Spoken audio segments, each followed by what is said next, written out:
أعوذ بالله من الشيطان الرجيم.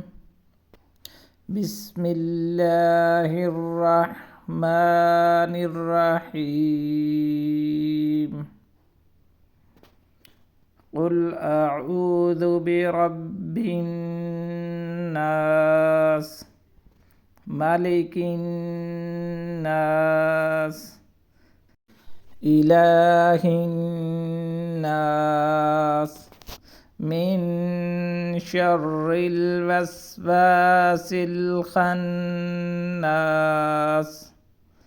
الذي يوسوس في صدور الناس